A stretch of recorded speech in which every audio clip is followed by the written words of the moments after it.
We live in a world that worships connection. From the first day of school, we are quietly taught that belonging is a form of success, that popularity is a kind of invisible currency. We are told again and again that humans are social animals, and that happiness must look like a crowded table, a full contact list, a life surrounded by a tribe.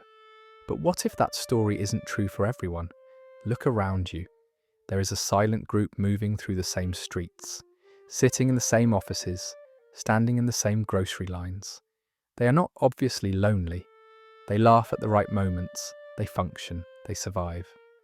Yet when night falls, there is no single name they could call at 2:13 a.m.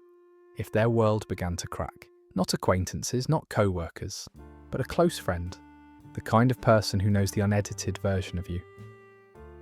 Society has never known what to do with these people. We look at them with a mixture of pity and suspicion. We ask questions we would never say out loud. What is wrong with them? Are they antisocial? Are they broken in some quiet way? But psychology is beginning to tell a more complicated story. The absence of a close inner circle is rarely a simple accident. Sometimes it is a trauma response learned long before adulthood. Sometimes it is a particular wiring of personality or attachment. And sometimes it is a deliberate, even intelligent, act of self-preservation in a world where connection has become fragile and disposable. Tonight, we are not talking about loners in the cliché sense. We are talking about people who learned, often very early, that closeness can have a cost. People who built an invisible wall not out of coldness, but out of experience. If you have ever felt like you were standing just outside the circle of human warmth, close enough to see it, never close enough to step inside, this exploration is for you.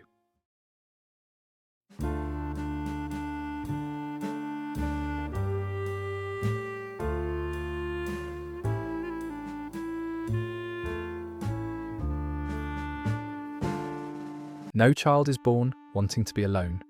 We arrive in this world wired for attachment, reaching for hands, for voices, for the simple reassurance that someone will come when we call. So how does a person grow into an adult who instinctively says, "I don't need anyone, I'll handle it myself"? Psychology calls this pattern hyperindependence, and despite how strong it looks from the outside, it is often born from very early vulnerability. Many hyper-independent adults were once children who asked for comfort and received silence, chaos, or criticism instead. Maybe a parent was emotionally absent, overwhelmed, or unpredictable. Maybe the child learned without anyone saying the words that needing people only led to disappointment. Over time, a brutal lesson settled into the nervous system. If I rely on no one can hurt me.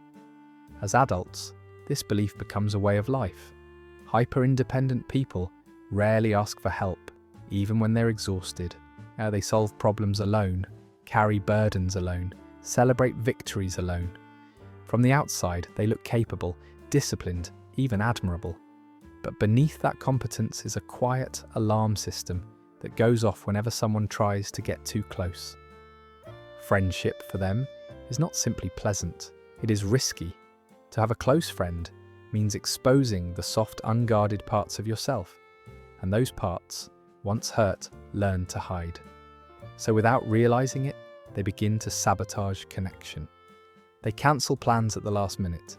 They keep conversations practical. When someone shows real care, they feel something uncomfortable, not warmth but danger. This is not arrogance, it is memory living inside the body. Many hyper-independent people don't experience their solitude as loneliness. They experience it as safety. The quiet apartment, the problems solved in private, the life managed without witnesses. These feel like proof of survival. Yet there is a cost. A life with no one to lean on slowly becomes a life where leaning feels impossible. And the hardest truth of all is this: the wall was built to protect the heart, but it can also keep love from ever reaching it. Beneath the surface of many friendless lives lies something quieter than fear and deeper than introversion. It is not loud enough to sound like hatred of the self. It is softer, more subtle, almost invisible. Psychologists call it toxic shame, a private belief that you're not simply flawed, but fundamentally unworthy of being chosen. This belief rarely arrives in a single moment. It grows slowly, through 1,000 small experiences. Being the child not invited to the birthday party, the teenager who sits at the edge of the lunch table, the adult whose messages receive polite but distant replies. None of these wounds are dramatic enough to become stories people tell, yet together they form a quiet verdict inside the mind. People don't pick me. Shame speaks in gentle sentences. I'm too much. I'm not interesting enough. If they really knew me, they would leave. When someone carries this inner script, friendships feel dangerous long before anything has gone wrong. Compliments are questioned. Kindness is treated like a misunderstanding. Even genuine interest from others can feel like a trick waiting to be revealed. So the person withdraws, not out of pride, but out of self-protection. It is easier to remain alone than to risk another confirmation of that old belief. Over time, solitude begins to look like a personality when it is really a shield. The tragedy is that shame hides in plain sight. It convinces good, thoughtful, gentle people that they are somehow unfit for connection, when in truth they are simply carrying stories that were never theirs to keep. Long before we learn how to make friends, we learn something more fundamental: how safe it is to need another human being. Attachment theory calls this our invisible script, the emotional blueprint formed in early relationships that quietly guides every bond we build afterward. For some people, that script is written in caution. Those with a dismissive, avoidant style learn that emotions complicate life. They grow into adults who value independence above intimacy. They appear calm, controlled, even confident, yet inside they keep a careful distance. When a friendship begins to ask for more honesty, more presence, more vulnerability, they feel a subtle suffocation. Without drama, they step back, reply slower, disappear. Others live with a fearful avoidance script, a painful contradiction. They long for closeness, but expect rejection. They move toward people with hope and retreat with equal speed at the first hint of disappointment. Connection becomes a dance of approach and escape. What both styles share is not a lack of heart, but a nervous system trained to associate intimacy with loss. To them, a close friend is not simply a companion, it is a doorway to being hurt again. This is why many who have no best friend still have plenty of acquaintances. They can be charming, funny, reliable at work, excellent in small talk. The surface functions perfectly. It is the deeper layers that feel dangerous. Emotional intimacy is treated like a foreign language they were never taught to speak. The paradox is cruel. The more fiercely they protect their independence, the more their world quietly narrows until safety begins to resemble a cage. There is another, more controversial path to a friendless life, one that has less to do with wounds and more to do with wiring. Research in evolutionary psychology suggests something unexpected. For a small group of highly intelligent people, socializing does not recharge them the way it does most others. In fact, it can drain them. This doesn't mean intelligence makes someone better. It simply shapes what feels meaningful. Many people with analytical or creative minds live primarily in inner landscapes, ideas, projects, questions that refuse to sleep. To them, long conversations about everyday trivia can feel like stepping out of a vivid world into a smaller, flatter one. Then there is the communication gap. Friendship depends on shared rhythm, similar humor, interests, emotional speed. When a person's thinking moves at a very different depth or velocity, finding true peers becomes statistically rare. It is not arrogance, it is misalignment. Yet there is a shadow side to this explanation. Some hide behind intellect to avoid the messiness of emotion. Knowledge becomes armor, analysis replaces vulnerability. A brilliant mind can still be a lonely one if it uses intelligence to keep people at a safe distance. So the question, is not whether smart people need friends, they do, but what kind of connection feeds them. Often they are not looking for a crowd, only for one or two minds that speak the same language, where silence feels comfortable and conversation finally feels like coming home. Even the healthiest mind struggles to build friendship in the landscape we live in today. The problem is no longer only psychological, it is cultural. Sociologists describe modern relationships as liquid love, flexible, convenient, and frighteningly easy to replace. In America, people move cities for jobs, change apartments every year, and work behind screens instead of across tables. We collect contacts the way previous generations collected neighbours. A person can have hundreds of names in their phone and still have no one who knows how they take their coffee when they're sad. Social media promised connection, but delivered performance. We learned to present edited versions of ourselves, smiling photos, clever captions, curated happiness. Friendship slowly turned into networking, and networking into a quiet marketplace. If a relationship becomes uncomfortable, we don't repair it. We simply scroll to the next option. For those who crave depth, this environment feels hostile. They want loyalty, history, the slow trust that grows from shared winters. Instead, they meet a culture that treats people like apps, useful for a season, then updated or deleted. Many who have no close friends are not rejecting connection. They are rejecting this version of it. They practice a kind of relational perfectionism. If it cannot be real, I would rather be alone. It is a stubborn, almost old-fashioned longing for something solid in the liquid world. The tragedy is that while the heart is still built for village life, the modern map offers mostly highways, fast, efficient, and strangely empty. Not everyone without close friends is wounded, guarded, or disillusioned. Sometimes the explanation is simpler. People experience social connection in very different ways. Lumping all of them under the label loner hides important distinctions. First, there is introversion. Introverts can love deeply and maintain loyal friendships. They simply need less stimulation and more solitude to feel balanced. Their ideal circle is small, deliberate, and slow. The absence of a large social life does not mean absence of attachment, it means a different rhythm. Then there is asociality, which is not the same as being antisocial. As social individuals do not feel a strong internal reward from social interaction. Conversations can feel like tasks rather than nourishment. They don't dislike people, they are simply neutral toward the rituals of bonding.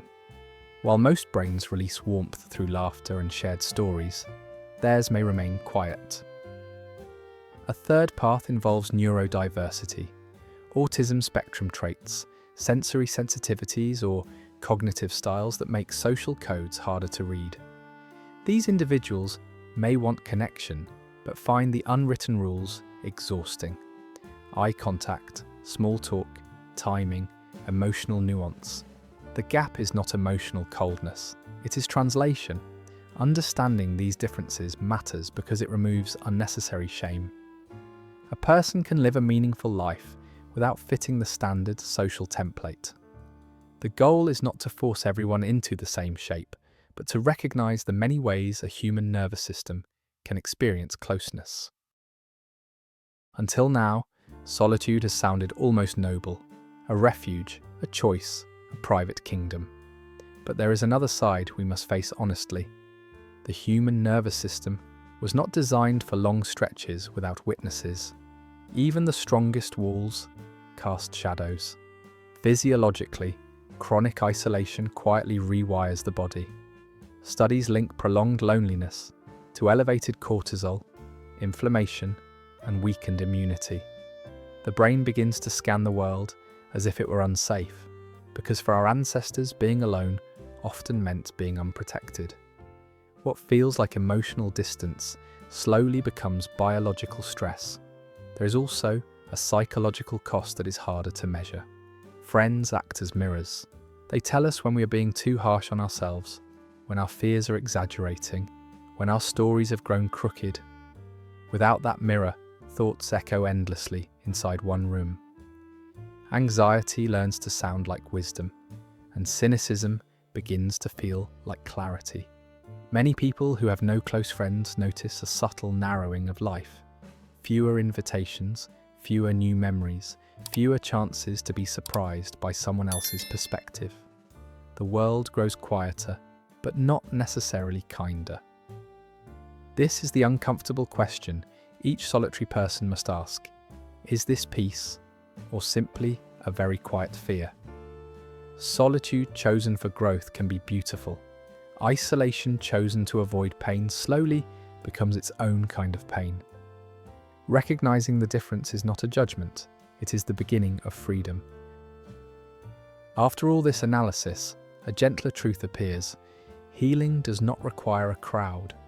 Many lives change because of one person, one witness who proves that closeness can be safe. Psychologists call this a corrective emotional experience. It happens when a single relationship contradicts the old script. The nervous system, which once expected rejection, encounters patience instead. The heart learns a new sentence: maybe I can be seen and still remain.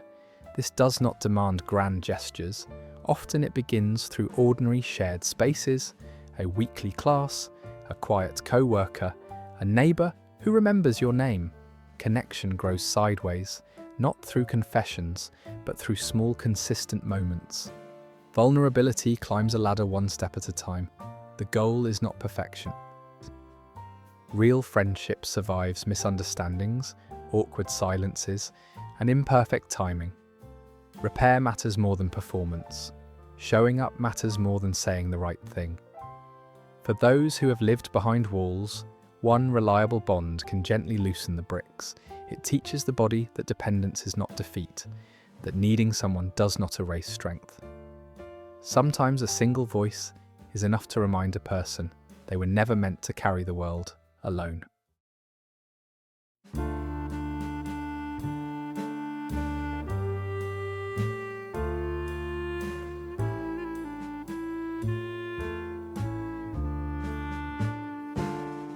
So where does this leave us? Is having no close friends a sign of failure, or simply another way a human life can take shape? The answer is quieter than we expect. Solitude is not automatically a wound, and connection is not automatically a cure. Some people are genuinely built to walk with fewer companions, to think more than they speak, to live with wide inner landscapes. Their happiness does not depend on a crowded calendar. But for others, aloneness is not a choice. It is a story written by fear, shame, or old disappointments, and stories can be rewritten. Understanding why you're alone is not about labeling yourself. It is about reclaiming the power to decide what happens next. You don't need to become a social butterfly. You don't need a tribe of 20. Sometimes all life asks for is the courage to let one real connection exist, to lower the drawbridge an inch and see what walks across. So I want to leave you with a gentle question. Are you a lone wolf by choice or by wound? If this video felt like it was speaking your language, consider subscribing to the channel. We explore the quiet, complicated corners of the human mind every week. And I would love to hear your story in the comments. Do you experience solitude as peace, or as a place you're still trying to leave? Thank you for spending this time with me. I'll see you in the next deep dive.